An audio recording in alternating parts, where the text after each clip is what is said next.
हर रोज एक नई कहानी देखने के लिए चैनल को सब्सक्राइब करें और बेल आइकन दबाना ना भूलें। सुभद्रा एक मॉडर्न सास थी जो अपनी बहू से भी बहुत ज्यादा सुंदर लगती थी। सास को देखकर हर कोई उसकी बहू को ताने देता। सुभद्रा का बेटा हर्ष तो बहुत भोला था, जो उसकी माँ कह देती वो उसे मान लेता। एक रोज सुबह का समय होता है, तभी सुभद्रा कहती है, बहू नाश्ते में क्या बनाया है? बहुत तेज भूख लग रही है, जल्दी से कुछ खिला दे। हाँ माँ जी, अभी ला रही हूँ बस। इतना कहकर तनु थोड़ी ही देर में अपनी सास के लिए नाश्ता लेकर आती है। ऐसे ही सब कुछ ठीक चल रहा होता है, लेकिन धीरे धीरे तनु अपनी सास सुभद्रा के बदलते हाव भाव देखकर अपनी सास की छोटी छोटी हरकतें नोट करना शुरू कर देती है। एक रोज सुबह सुबह सुभद्रा कहीं जा रही होती है, तभी तनु कहती है, माँ जी आप इतनी सुबह सुबह इतना तैयार होकर कहाँ जा रही हैं? ये माजी मत कहा कर मुझे, मेरी उम्र ही क्या है। कॉल मी शुभो, कितना कूल नेम है। माँ जी आजकल मुझे आपके लक्षण कुछ ठीक नहीं लग रहे हैं, मुझे दाल में ना कुछ काला लग रहा है। तन्नू दाल में कुछ काला नहीं है, बल्कि मुझसे जल जल कर तू काली हो गई है। माँ जी नाश्ता तो कर लीजिए, फिर आपको जहाँ जाना है वहाँ चली जाना। अगर मैंने यहाँ पर कुछ खा लिया तो मैं कब्बू बेबी के साथ कैसे कुछ खा पाऊंगी? इस बहू को तो यहाँ से कुछ भी करके भगाना ही पड़ेगा।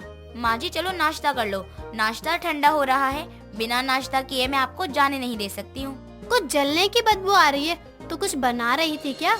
ये सुनकर तनु किचन में चली जाती है।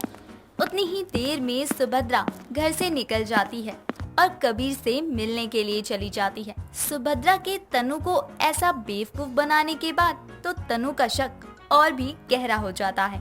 तभी वो मन में सोचती है, माँ जी का जरूर किसी के साथ चक्कर चल रहा है, तभी तो आजकल माँ जी रेडी होकर कहीं न कहीं चली जाती हैं। मुझे अब इस बारे में पता लगाना ही पड़ेगा। शाम हो जाती है, सुभद्रा घर आती है। तनु सुभद्रा का इंतजार कर रही होती है। सुभद्रा को लगता है कि तनु उसके आगे सवालों का पहाड़ खड़ा कर देगी, लेकिन तनु सुभद्रा से कुछ भी नहीं कहती। ये देखकर सुभद्रा सोच में पड़ जाती है कि तभी तनु कहती है, सुबह आप खाना खाओगी या बाहर से खाकर आई हो? हाँ मैं खाना खाऊंगी। ये बहू को क्या हो गया है? कहीं से पता तो नहीं चल गया मेरे और कबीर के बारे में? क्या करूँ कैसे पता करूँ? किसे कुछ पता तो नहीं है? सुबह अपने दिमाग पर इतना जोर डालने की जरूरत नहीं है, मुझे कुछ नहीं पता, लेकिन पता तो मैं करके रहूंगी। इसके बाद दोनों मिलकर खाना खाती हैं। तनु अपनी सास सुभद्रा को पकड़ने के लिए प्लान बना चुकी होती है। सुबह होती है, तनु वेट कर रही होती है कि कब उसकी सास बाहर जाए। दोपहर का समय होता है, उसकी सास घर से बाहर निकलती है।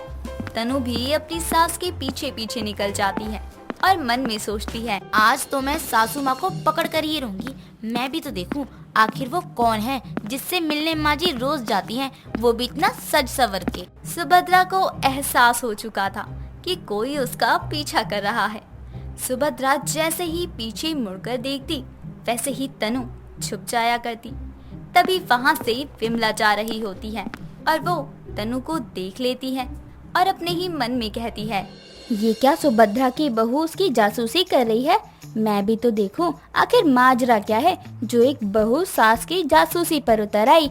कहीं सुभद्रा किसी मुसीबत में तो नहीं फंसने वाली। यही सब सोचते हुए विमला तनु के पास जाकर उसे हाथ लगाती है।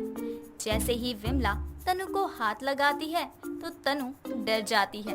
तभी विमला कहती है, तो ऐसे किसका पीछा कर रही है और मेरे हाथ लगाते तो डर कैसे गई? कोई चोरी करते हुए पकड़ लिया क्या मैंने तुझे? अरे आंटी जी कुछ नहीं, मैं तो कुछ सामान लेने जा रही थी, मैं क्यों भला किसी का पीछा करूंगी। अच्छा तो मुझे गलतफहमी हो गई। ठीक है तू जा रही थी ना कहीं, जा। इतना कहकर विमला सुभद्रा के पास जाती है। सुभद्रा भी विमला को देखकर चौंक जाती है और विमला से कहती है, सास और बहू दोनों ही मुझसे डर क्यों रही हो? क्या छुपा रही हो दोनों? मैं तो जानती ही थी कि तेरे दिमाग में कमी है। भला ऐसे पीछे से कौन हाथ लगाता है? मेरे तो दिल की धड़कन ही रुक गई थी। अगर मुझ में दिमाग की कमी होती ना तो आज मैं तेरे को बचाती नहीं। तेरी बहू तेरा पीछा कर रही थी। क्या मेरी बहू मेरा पीछा कर रही थी?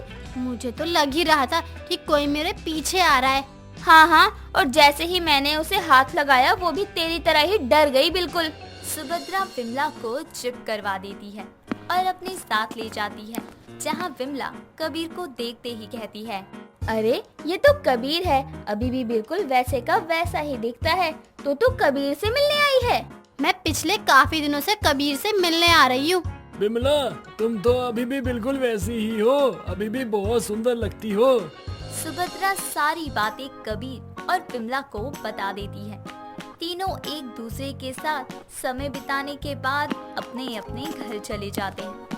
तभी तनु घर पर सोच रही होती है, आज तो माँ जी को रंगे हाथों पकड़ ही लेती, अगर उनकी सहेली विमला ने बीच में आकर टांग लड़ाई होती तो। तनु सोच रही होती है कि उतने में ही सुभद्रा घर आ जाती है। तनु अपनी सास को पकड़ने के लिए प्लान बना चुकी होती है और उसकी चाय में ऐसी दवाई मिला देती है जिसके बाद उसका पेट खराब हो जाता है। कई दिनों तक सुभद्रा कबीर से मिलने नहीं जा पाती, लेकिन जैसे ही सुभद्रा ठीक होती है वैसे ही कबीर से मिलने के लिए जाती है और तभी तनु उसका पीछा करती है और उसे रंगे हाथों पकड़कर कहती है, मुझे तो माँ जी आप पर पहले से ही शक हो चुका था, मैं तो बस अपने शक को यकीन में बदलना चाहती थी। भला आप इस उम्र में किसी के साथ चक्कर कैसे चला सकती हो? आपको हमारे बारे में इतना सा भी ख्याल नहीं आया कि जब इस बारे में पूरे मोहल्ले को पता चल जाएगा तो आपके बेटे की कितनी बदनामी होगी? जब तुम दोनों मेरे बारे में नहीं सोचते तो मैं तुम दोनों के बारे में क्यों सोचूं? तू घर का काम करने के बाद फोन में बिजी हो जाती है और मेरा बेटा तो घर पे रहता ही नहीं है, बस ऑफिस ही ऑफिस है। मुझे नहीं अच्छा लगता घर में अकेले। अगर मैंने किसी से हंस बोलकर बात कर ली, मैं घूमने चली गई, तो इसमें क्या गलत है? आप अपनी सास को गलत समझ रही हैं। जैसा आप सोच रही हैं वैसा कुछ भी नहीं है। हम दोनों बस अच्छे दोस्त हैं, इसलिए अक्सर मिलते हैं। अगर आप दोनों सिर्फ अच्छे दोस्त हैं, तो माँ जी आपसे रोज रोज ऐसे छुप छुप कर क्यों मिलती हैं? कबीर, तुम्हें कुछ भी कहने की कोई जरूरत नहीं है। वैसे भी ये बच्चे जो सोच लेते हैं उसी को सच मानते हैं। सुभद्रा, अगर बच्चे हमारे बारे में गलत सोच रहे हैं तो हमें तो सच बताना ही होगा ना। अब चाहे वो हमारे सच पर यकीन करे या ना करे। तन्नू को यही लगता है कि मेरा तुम्हारे साथ कोई चक्कर चल रहा है। तन्नू, तुम मेरी बात सुनो, जैसा तुम सोच रही हो वैसा कुछ भी नहीं है। मैं और तुम्हारी सास बहुत अच्छे दोस्त हैं, क्योंकि तुम्हारी सास पिछले कुछ दिनों से काफी अकेला महसूस कर रही थी, इसलिए हम दोनों रोज मिलने लगे, रोज टाइम स्पेंड करने लगे। और तुम्हारी सास का मैं कॉलेज का दोस्त हूँ।